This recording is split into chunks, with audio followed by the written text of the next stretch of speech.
Hey, Cinners, how you doing? I'm Sean, I'm Shannon. and this is Simple Cuts, and this is our Shortcuts episode. So buckle up, mother effers! This is the episode where we talk about all things horror.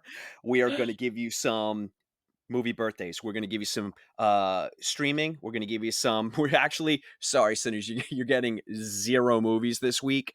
It's Dumpuary, so we'll mention a couple of things that are in theaters. And then we've got books, streaming, news. We've got a good bit of news. We got some pretty cool trailers dropped. I know. I can't wait to talk to Shannon about one because she's going to be like, son of a bitch. When will this guy shut up about this? But as always, the first thing we do is we do our horror movie birthdays. And Shannon never tells me what we're doing, so I'm super excited. What do we got? All right, so first one up, celebrating 35 years, came out in 1989, Toxic Avenger 2. 2. Yeah. I don't know if I I ne recall that one. They 'cause never saw it. they all I don't know either. They all kind of blend together in a way, I mean, so it's a Toxic Avenger, so it's just kind of one big fun party all the love time. Toxie. So I And how don't about the fact that we're getting a new one I this year? know. I'm so I know it's excited gonna be so about it. awesome. It's time. It's S it's been a while. So I, um, I saw the trailer ages ago. I mean, this damn trailer came out, the first teaser trailer dropped probably about maybe 2 months, maybe even 3 months ago, and it was so damn good, so I'm really excited, but alright, Tox Avenger 2, whoop whoop. Troma Pictures, kisses all over your melted face. Yes. And your mop. So, so this next one is celebrating 20 years. I actually personally love this film. Came out 2004, Club Dread. It's Oh my god, with Bill for broke Paxton from and the, Broken uh, Lizard, yeah. Broken Lizard guys. Yes. I I actually fu saw this one in the theaters, did you? Me too, me Yeah. too. It was so ridiculous that it was great. It was I mean, especially come the on. end when it, like, just didn't end. It was Alright. amazing. 2 things about Club Dread, which I just love forever, is, of course, Bill Paxton playing Coconut Pete, the one the one-hit wonder, and then Absolutely. the guy who couldn't pronounce Penelope and kept calling her Penelope. Penelope. Never gets it never gets old. It never Alright, gets Broken Lizard with the slasher movie. I absolutely love it. Happy birthday to Club Dread. Oh, it's so Mhm. good. Love it. Alright, that's all I got for That's your birthdays. Okay, so like I said, movies are a bit of a drag. We've got nothing releasing this week, but as promised, I did go see Out of the Darkness, and I Mhm. can I can say with all certainty that I saw the first great movie of 2024. Nice. Tight hour and a half. It's basically the concept is you've got like Neanderthal. What's after the I don't know what's after Neanderthal, but it's like the next one up. So you got Neanderthal and like, you know, um, and they're I I I don't Hold on a second. Albanians? I don't know, it goes Neanderthal, Albanians. Now we got the Albanian community mad at me. So You have to piss so somebody off, Sean. every time, every time. Um, so the movie starts it just I love everything about it because the movie starts as they're, like, landing ashore, and it's one of those movies that it just you don't know what's happening, and you're getting pieces of information as the movie progresses, and sometimes they're misleading, and sometimes they're, like, they're a little bit more terrifying than what's actually happening and sometimes less terrifying than what actually happens, so it's always got you on the edge of your seat, and it's gorgeously filmed. I believe it was filmed in Scotland, and there it's just use of natural light and the Scottish, countryside, Right. mountains and caves, and then the last no spoilers, no spoil, but the last 15 minutes, I will say takes place in a cave system during a lightning storm, and the lighting effects are so incredible because it's, you're going from like scenes of almost utter darkness to then all of a sudden, the lightning is illuminating everything. So you're like, wait, what the hell was that? What the hell was that? Oh, And it's wow. just so good. And the acting is, you know, of course they created a language, so the acting is you know, off the charts. Everybody does a fantastic job, and they're doing it in like I said, it's like it's a made up language, and they really sell all of the terror and the heartbreak, and even like the joy, random moments of happiness and joy. It really was an effective film, and it's a very tight hour and a half, and I highly recommend seeing it. I don't know where you can now though, because it's pretty much gone from theaters, but Okay. if it's around you, go check it out. Yeah, And we'll then see if it comes out streaming sooner than later, maybe.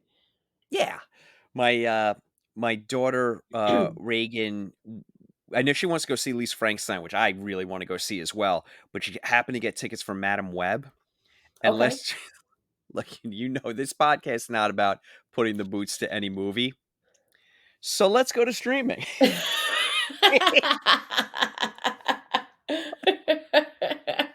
God. Yeah. Alright. So, sorry, Madam Web. Ah. Okay. Well, you know how I So feel now about the Marvel movies anyway right now. I know, That but yeah, I just wanna take a break. a pa maybe like a decade-long pause, you Yeah, know? yeah, Let's give that, and, you know what? This ties into what I was just talking about. Here you have a movie like Out of the Darkness, which is not, anyone's intellectual property. It's not a remake, it's not a continuation, or a sequel or a trilogy. It's just an original piece of writing, an original movie, and everything about it works. So, hey, studios, come on. It's possible. Yeah, it's possible. And of course, everyone writing about this movie and everybody reviewing the movie, is just, it's just Cro-Magnon kisses all over the place.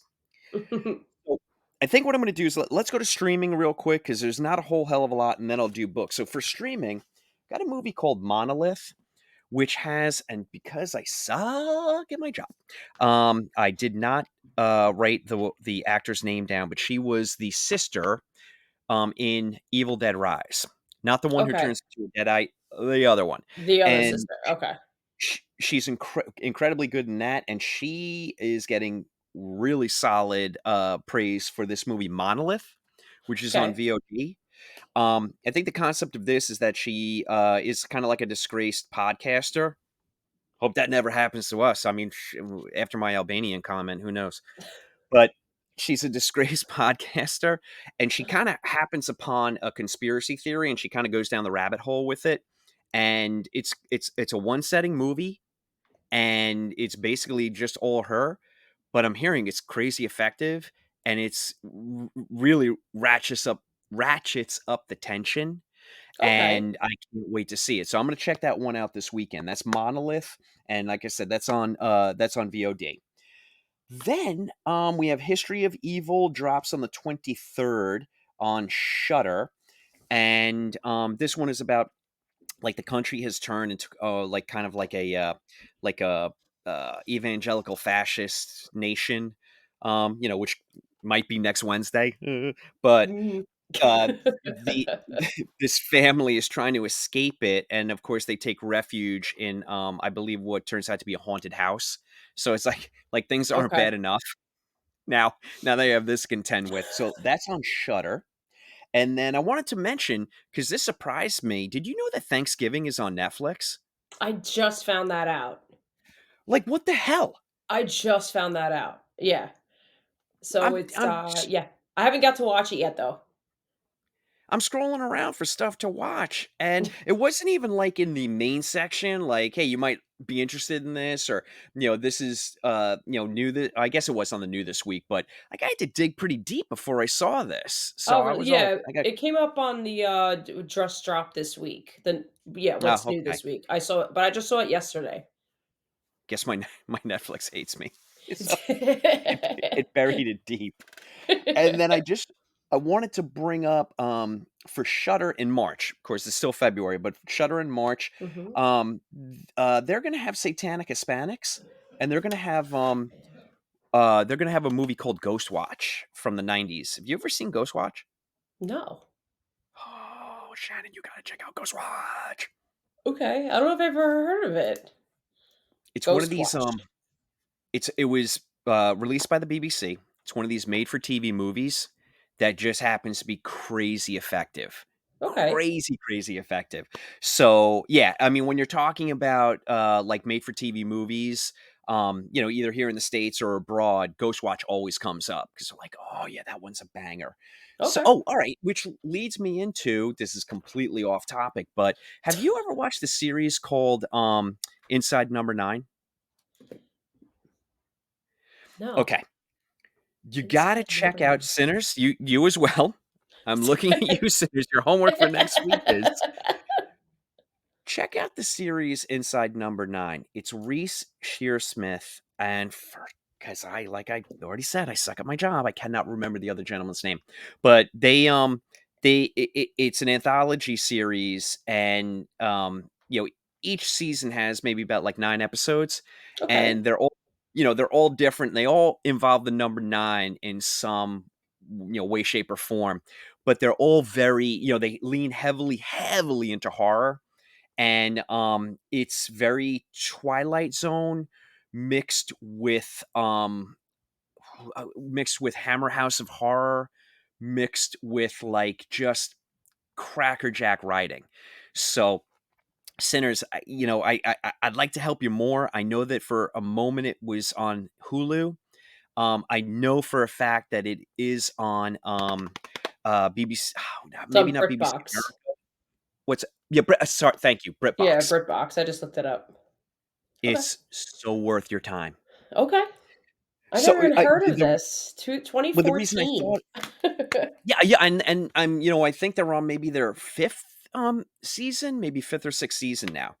Oh, wow. So, so great, but when I was talking about Ghostwatch, they kinda have, one of their most effective episodes is kinda like a takeoff of Ghostwatch, and if you watch this episode, just like a tight 50, 60 minutes, if you watch this episode with Maddie, with the lights off, it's gonna scare the shit out of you. Okay. It's real good. So Okay. alright, so let's switch gears now. I only have 3 books, so let me bang these out real quick, and then we'll get to news. So the first one, oh, shoot, what am I doing? What am I doing? Emily Hughes, you're the best. I steal all your stuff. Thank you so much. We're talking to you Sunday, and I can't wait. It's like a Hold on, Sesame Street, segment. I just realized, though, time travel's working against me because the time if she does hear this song, her episode will have already posted. So I'm not good at stuff. All right. Emily put together a banger of a February. The first one we have is The Warm Hands of Ghosts. Ooh. Some of these titles just absolutely, they just kill me. I love it. This one's by Catherine Arden, and this came out on the 13th from Del Rey. And during the Great War, a combat nurse searches for her brother, who's believed dead in the trenches, despite eerie signs that suggest otherwise. Woo! In this Ooh. hauntingly beautiful historical novel with a speculative twist from the New York Times bestseller of The Bear and the Nightingale. So know a lot of people out there love historical horror. How about you? I love historical horror. Yes, please. Yes, Yeah, please, and thank love you. it. Yeah, I love that. The next one we have is from T. Kingfisher, and this is What Feasts at Night. Retired soldier Alex Easton returns in a horrifying new adventure in this follow up to Kingfisher's best selling novella, What Moves the Dead, which is on my nightstand. T. Kingfisher can do no wrong. She's just an author par excellence. Trying to trying to drag our French listeners back in. That number's diminishing. Oh, I'm Ah, sorry. sacre bleu. Well, I mean, like we lost like one listener of the 8 who listened to us, so Well, it's we'll okay. get him. We'll get him back. We'll get him back. And then the next one, what the hell did I pick for the next one? Oh, Pyramidia. And this one is by Stephanie Sanders. Stephanie Sanders Jacob. And this came out February 15th from Slashic Horror Press. Harriet hates pyramid schemes, don't we all? They're predatory and destroy relationships, so she's horrified when she moves to a town overrun with them. It doesn't help that her rental is haunted. Okay, I'm in. Her friends have gone missing. Maybe I'll buy 2 copies. And she's gotten wrapped up in a multi-level marketing scam that may be run by literal vampires. I'm buying every book on the shelf. Are you kidding me? With the help of an oafish gym teacher, I know a few of those, and a woman she loves, Harriet is forced to scale the pyramid, wooden stake in hand. What the what? Wow. All right, That sounds Pyramidia, I fun. can't wait until you turn into a movie. If some studio doesn't buy that and turn it into a movie, then I'm done with you. Maybe we'll have to do it because we know what we're Okay, I have doing. $17. What have you got? You're chink, chink, chink. We'll do it with hand puppets. I hate pyramid schemes. Oh, me too. Ah, you're a vampire. Ah. I swear to God, people, we're not drunk. I swear. No, not at all. This is iced tea. Prove it. Yes, this Now, iced you tea ready is for some news? swear. Are you ready for some good news? I'm Hit going to me. save my favorite bit for last because As I you know you're going should. to get a kick out of it. Okay. Okay. So the first one we have is Veronica Franz and Severin Fiala, who directed The Lodge with Riley Keough, that movie The Lodge, and Okay. Goodnight Mommy. Yes. The It original, was not a the remake. beautiful filmed They're movie. directing. Okay. Are you ready for this one? They're directing Paul Tremblay's Head Full of Ghosts. Ooh. Okay. This movie, produced by Robert Downey Jr.'s production company.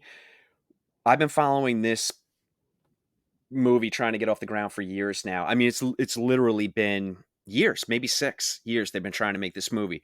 There have been different directors attached, there have been different actors attached, and it just never seems to get off the ground. This one, if they're announcing it in the trades, which they did do previously, but there seems to be a lot of momentum with this. So fingers crossed, because that is we actually have Paul Tremblay on in a couple of months when we have our creature feature month, and he's going to be discussing the atomic gigantic ant movie Them, which I can't wait Ooh. for. Can't wait for that. I'm trying not Um, to be too excited about it, but I'm really excited about guys, it. let's all cross our fingers for Paul Tremblay that this actually gets made. He just had Knock at the Cabin, that Shyamalan film, which was Right. based off of his novel Cabin in the Woods, and I just he's a gem. I love that guy. So all good stuff for him. We have Emma Stone is in talks to star in a remake of Save the Green Planet, to be Hmm, directed by Yorgos Lanthimos, which she just made Pretty Things with, and she had okay. made The Favorite with. Um, have you ever heard of the movie Save the Green Planet? I feel like I have somewhere. I've never seen it, but it's supposed to be flat out super fun and bonkers. Okay. So I think I'm up for that. yeah, we'll give it a check out. Then we have It Follows director David Robert Mitchell is directing Anne Hathaway and Ewan McGregor in a dinosaur movie. Okay. Okay.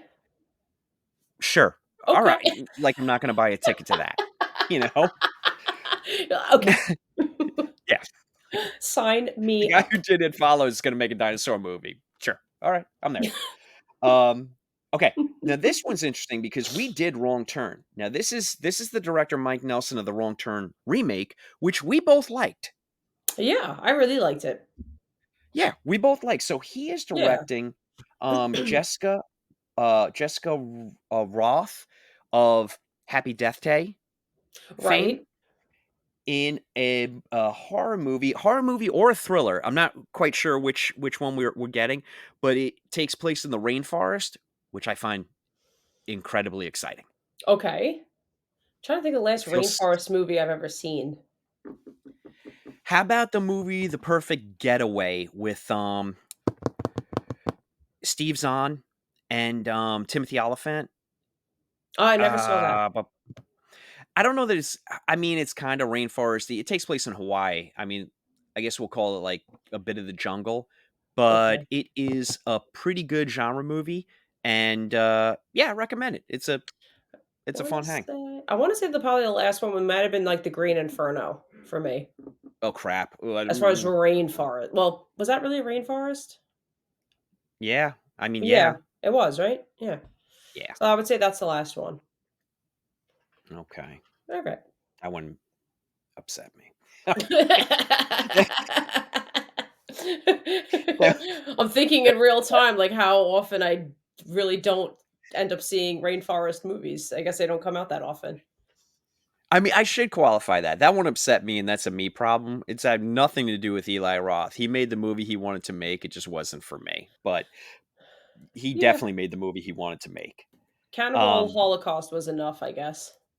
It was right? just Yeah, well, you're but not still, you're not, like, I don't know, you're not upping that movie. Not that I don't believe he tried, but you're not upping that movie. there are people who really love that movie though, you know? In a I guess way they're the in a way I do too, just for the impact that it had. mhm, There's a lot of I don't know, there mhm. was a lot of interesting thing like, the aftermath was very interesting to me.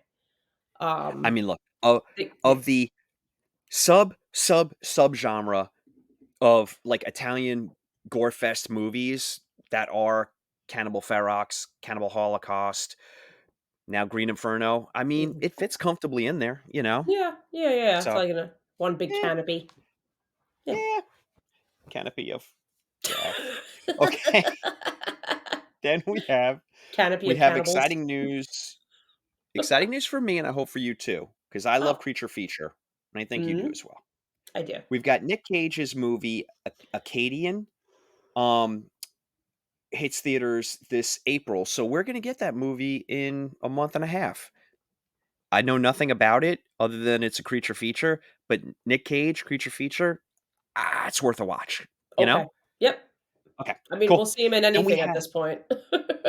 right? Yeah, I'm with you on that. I mean, we love our Nick He's Cage. literally trying to do it all, so just let him. Just, Don't you feel he's the like good guy, he's the bad guy, he's a vampire, he's now he this. is everything? I'm waiting Yeah, for him to be like a werewolf. I'm wait I'm a He's I'm a little scared though. I mean, I've heard a lot of I've heard I've heard a lot of things about Nick Cage and the money that he needs to generate to support his lifestyle, which I think directly correlates to how many Nick Cage movies we get per year. Now that is allegedly, I should say. That's just speculation, but I could pretty much believe it. I mean, the guy bought a dinosaur, a T-Rex skull. That can't be cheap, No, it can't be. I don't right? either that or he just Yeah. doesn't like to say no to anything. Look, an embarrassment of riches. Whatever reason it is, we're just happy to have Nick Cage movies. So Fair love it. enough. So Acadian's gonna drop in a month and a half. We'll check it out. And then I've got three trailers that I wanted to talk about. The first is Larry Fessenden's werewolf movie Blackout. That trailer came out this week. I checked it out. It looks very fun. They have no problem showing the werewolf in the trailer. It's very much in the vein of a Lon Chaney werewolf and not an American Werewolf in London werewolf. So, Okay. minimal practical effects. But it looked clever and it looked fun. So Okay. that will be coming out soon. Then you had Mickey Keating and Joe Swanberg, their trailer for the movie Invader dropped this week. I didn't know anything about it, and I checked it out. I think it was on yeah, it was on Bloody Disgusting, and let me tell you something. This trailer, it's effective. It's Okay. definitely effective. Uh, it I honestly couldn't tell you what the heck the movie's about. I think it could be a home invasion, but I could be completely wrong. But check out the trailer because it is keeping up that streak of trailers that we're getting in 24 that are just super atmospheric and creepy as hell, but you don't know what's going on. So it just draws you in. Which I There's so love. much. Yeah. Which I I mean, love. Shannon, you and I talk about this until we're blue in the face that if you drop a trailer like that and just no more. Just drop that trailer and leave it alone. It's gonna bring people to the theater, just like it Yeah. did back in the 80s and 90s and 2000s, early Yeah, maybe 2000s. even a couple of images, but that's we don't really need a lot. We need more of a draw to come and see the movie, and we'll come and see the movie. We don't Yeah. need to show half the movie in a trailer. How about for these gigantic tentpole movies that the major studios release, and they drop a trailer, and they release a 10-second trailer to the trailer, and I'm like, You're like, "What "What?" are you doing? It's Literally about to see this." No. Oh, goodness. Someone went to the Wharton School of Business and thought it was a good idea. Fuck you. Okay. Anyway, Why are you not in the jingle business? I really this is a if any ji magical jingle people are out there, I will do a commercial for Emily Hughes immediately. Alright, you ready for the last one, and then we'll call it a night? You ready for the last one? We already We talked got about one this. we got one more segment after you're done, but Oh, okay, hit me. okay, so this is the last bit of news. How about that trailer for Sting? Yeah. It took you a minute, didn't it? Alright, Sinners, so we have not one, not just my French spider movie that's coming out soon, Infested, but now we have a second deadly spider movie, and that is called Sting, and the premise for this is, like a meteorite crashes into like a kind of like a old rundown apartment building in some city, and a girl who loves arachnids finds it and kind of takes it in as a pet, and this damn thing starts to grow and grow and grow, and it is a callback. It's completely original on its own, for sure, but it's also a callback to those great creature feature movies from back in the day, where it's an ensemble cast and they get picked off one by one in a great setting with some which seems to have some great practical effects, and from what I've seen from the trailers, some great CGI as well, you Mhm. know. And the movie looks incredibly fun and incredibly creepy and gooey, and I can't wait for it. I'm so excited for it. That's a theater watch for sure. S 2024, two spider movies. It's just like, Yeah. what did we do to deserve this? I know. I already feel like I won the lottery. Right? So that's it for me. I'm gonna shut my yapper. What you got? So if you guys follow us on Instagram, the I posted a video asking our sinners what is your favorite romance horror? Just because it's February still, so it's like Valentine's Day vibes, of that nature. So just it was a question that popped in my noggin, and I Great question. decided to post a video, and whatever. You were the first to respond, and you said Near Dark, which is very valid. That is a romance horror. Jesse Lee Hooker and Diamondback. They're the perfect couple. You are not wrong. So, if you want to ask me, I mean, I have a feeling things like questions like that, it's my answer is probably always going to change. What you But got? I might have to say the most recent one would have to be. I think I mentioned it like a spoiler alert. I mentioned it in the video, but I really liked Bones and All. Oh, you did that. Yep. Yep. I Yep. Yep. really, really liked that movie. It was just so wildly different, but not, but it was well done. I don't know. I liked it. That's a But great, not only a great answer, but that's also a great recommendation. If you haven't seen it, Sinners, holy cow, what a yeah. good movie! But I do have so three shout outs to give. So I have three responses. These are kind of older movies, so these are fun. All right. So my own husband, Maddie, he responded with Return of the Living Dead 3 from All right, 1993. Maddie, deep cut, respect, and I totally get it. I totally get it. Yep, yep, It's a yep. love story. It is. It's true. It's hokey, but that was a fun movie though. And What a again, another softie! one that was just different. You know. What a big softie! I love I know. it.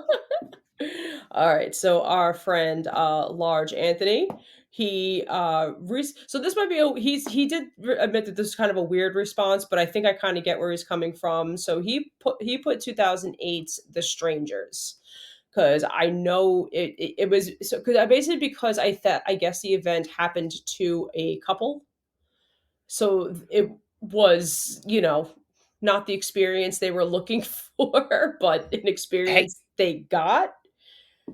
I'll go one step further. It's never mentioned or even alluded to, but that could be the invasion of a couple by a thruple, Yeah. you know? So That took Large might be onto that something. took a second to process, but, just all love all around. Yeah, yeah. All stabby, stabby love. And W you're gonna love this next one. So, Oh, this kidding is me. from my sister-in-law, Lauren. Oh, jeez. Lauren, who I've never met yet, Sinners, but is absolutely my new best friend. I couldn't love this woman more. So I she can't put wait for our episode. I know. So she put 1990s Frankenhooker. Please. Of course Lauren did. Of course she did. Of course. I And Frankenhooker. I and okay, that's perfect. she literally responded with, if I'm lying, I'm dying." It's just perfect. It's just perfect. Oh my So god. You know what? I mean, I'm gonna add to your question, and I think you could also say that every single Giallo from the '70s is some sort of warped love story. yeah, give or take. Yeah. You know? Yeah. I mean, they're horribly murderous, but They're there's warped. there's some sort of fascination and love at the center of all of them. But, oh, what a great question. I love it. All right.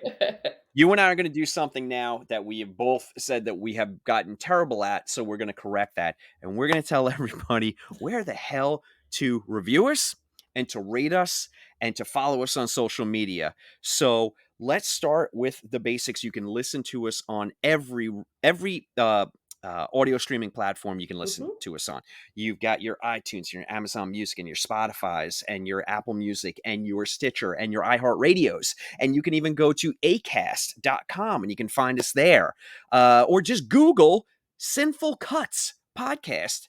Just Google it and we'll pop up. We're And then we'll on be in there. right into, yeah, we'll be right near your ear holes.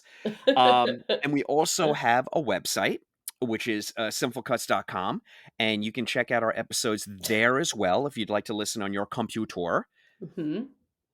And then you can follow us on Instagram. Yes, ma'am. I'm Girl, pointing we're to in the the black. website. Oh, shit. Thought you were raising your hand. No, no. Okay. All right, so if you're listening to this just audio only, then by all means, please follow us on Instagram at. Will you fix the Insta? What is it now, Shannon? So I fixed it. So for whatever reason, when we originally signed up for it, I don't know why it wasn't letting me put the E at the end of because Sinful Cuts, the way the name came from cinematic cuts. So Yeah, it's cinema. it's CINE. It wouldn't let me do that. So I did CIN dot full cuts, but I was able to fix it. So now it should just be CINEFUL underscore cuts. CINE underscore CUTS on Instagram. Snap, I've got to fix that in the show notes. Thanks for reminding me. But that's where you can find us on Instagram. Please, please, please follow us because Shannon runs the Insta and she's incredibly, incredibly good at posting fresh content every single day. You can follow me at. Fuck's sake, I forgot my Instagram. You forgot your name? My God. The hell is wrong with me? I We're did. gonna I forgot my name. you're You gonna can cut you're follow. gonna cut this, but you're not gonna. I'm totally not gonna cut this. You're gonna have to suffer with me. Wait, as I'm looking this up, please, Shannon, tell them where they can email us. Oh, I love how you said that as I was sipping. They can totally you can totally email us at, sinfulcuts@gmail.com, CINE dash full cuts at gmail.com. Simplecuts@gmail.com. Perfect. Mhm. And you can find me at, and I knew this. I knew the answer all along. It's Sean OC32. So that's SEAN OC and the number 32. And then Sean O'Connor of Sinful Cuts will pop up. And guess what? I post every day too. So, you get a double dose of delight. That's What do right. uh, oh my god, and I just, Simple Cuts is now on TikTok. There's nothing posted yet, but videos are being made, Oh for god. better or worse. You've been warned. And yeah, so I guess that covers it as far as our social goes. All we're going to ask sinners is if you could please leave us a review and rate us. It really goes an incredibly long way with the platforms to promote us, and we grow in our listener base. And and then those platforms don't shake a finger at us and say, I thought you'd be better by now. So yeah, that'd be great if you could do that. Yeah. And that's it. Yeah, that's all I got. That's all I got. What do you wanna do? I can't do anything. You gotta say goodbye. I love how neither one of us can ever figure out, "Wait, who signs off? Who Do I said sign off? who You said sign off?" I know, did you? Me, you, me, you. It's totally you, but I might mock you as well. Alright, let me do it this time. You did it last time. Okay, Alright, sinners, that's a cut. awesome. Good night, everybody. I so badly wanna say, "It's a good," but I'm not gonna do it. I'm not gonna do it.